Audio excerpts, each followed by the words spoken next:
Hey guys, Sunstreaker Wozza here, and welcome back to our series of unpopular opinions, where we'll be discussing some unpopular opinions between ourselves and trying to convince you if they are popular or not. So, initial reactions. So, Freezius, what's your initial reaction? I'm on the fence. I want to hear it out. On the fence? Grind time? Initial reaction, I disagree.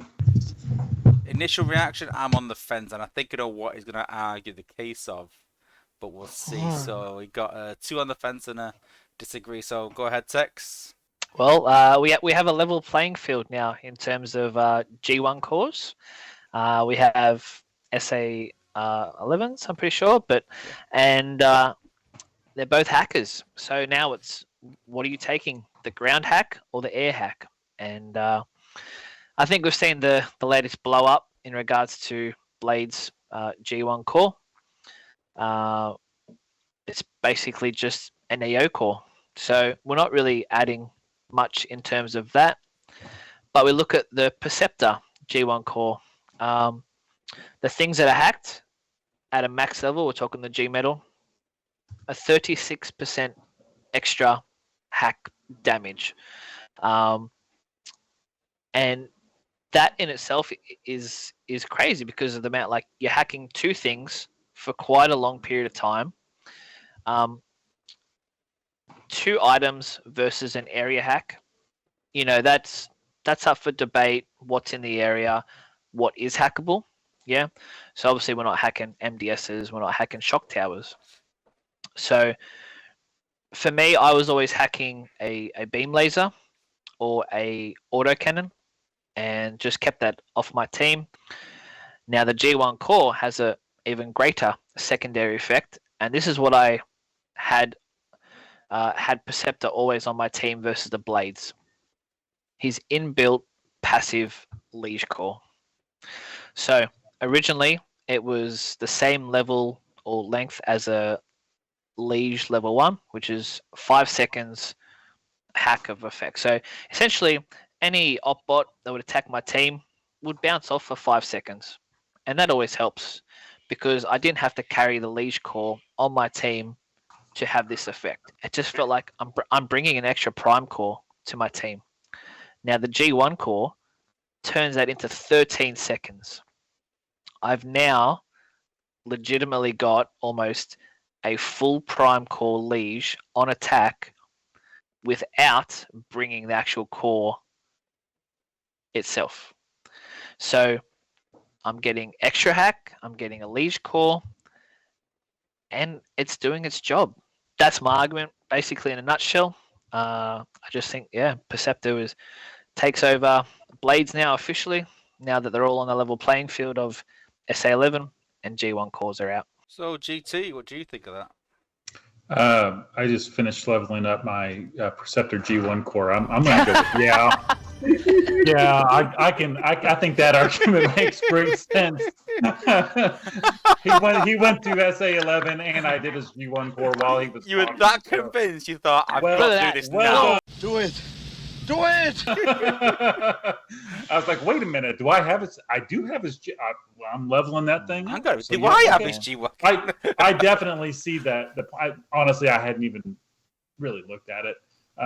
But listening to you say all that, I'm like, oh shoot, yeah, those are all very valid. Like, yeah, definitely. Because again, when you use Blades, the problem is you send him out. He takes a lot of damage going out there, and sometimes he destroys the defenses that you're trying to hack.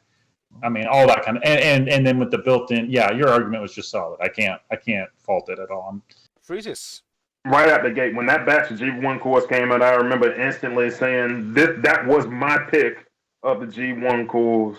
It's a phenomenal core. His Texas point, a built-in leech, it's a good point. I would like something that I know exactly when it's going to happen, but it does work.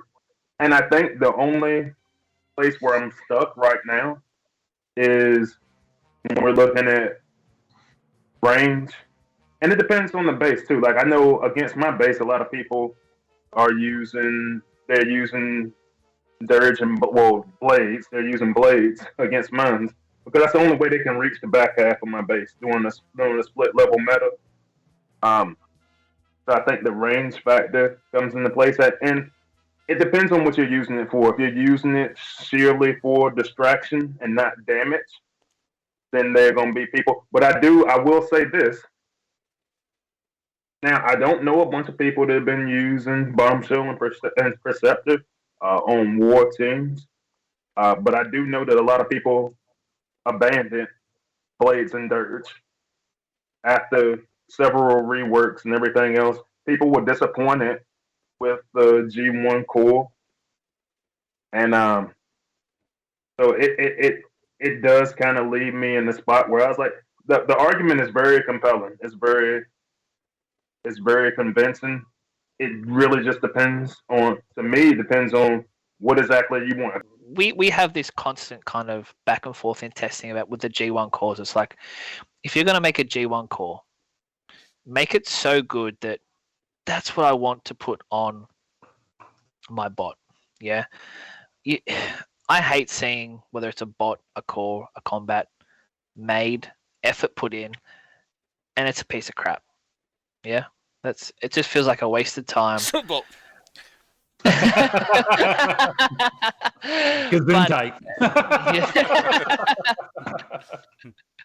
But you know what I mean? It's like when this G1 core came out, it needed nothing. Yeah. I mean, after last time we all spoke about it and I said G1 cores were trash, that was immediately after that too. So I don't know, man. Maybe it was a little leverage that we needed. Here's what I'll sort of say on that, is that has Perceptor got more use lately?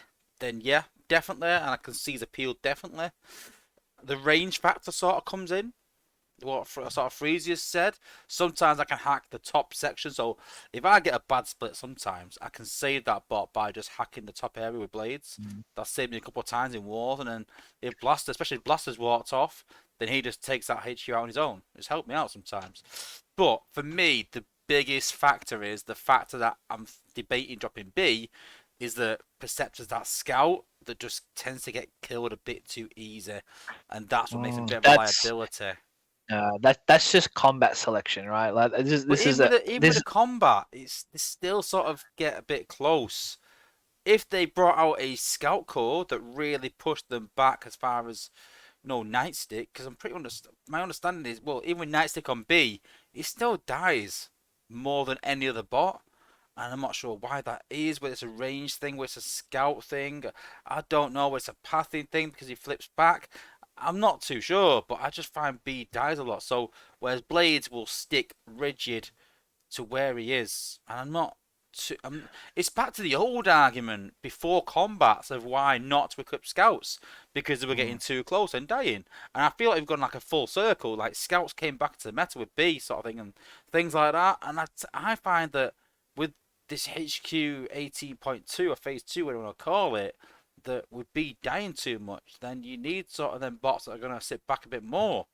And so I'm a bit inclined to think that, I want Perceptor for that, and I want him, but he's going to be a bit of a liability still. You need to keep him alive. So let's go round then. So, Freezius, have you changed your mind at all, or?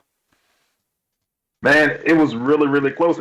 That's, as it is right now, that's where I'm at, on the fence. Okay, GT? Yeah. No, I agree. I just ran him on our untracked war on my team after I maxed him, and it was beautiful watching those outpost bots turn around and start killing the base and the combiner and each other. Yeah, I love it. I'm on the fence, but I'm more towards agree on the fence rather than disagree on the fence. That was previously. Will I pull him considering I've only got Snarl from that batch? I'm not too sure. I think that's a sort of a factor as well. If you go for Blades, if you don't get Blades, there's a lot of good bots in that batch. Where if you don't get Perceptor, Warpath, other than that, I'm not too convinced anyone else really in that batch, really. Current meta. You might see otherwise text. You got a bit of a soft spot for RC still, I don't know. But RC, Warpath, no, I mean, I don't know. You just got to pull them all. See, just pull them all. I pull them all.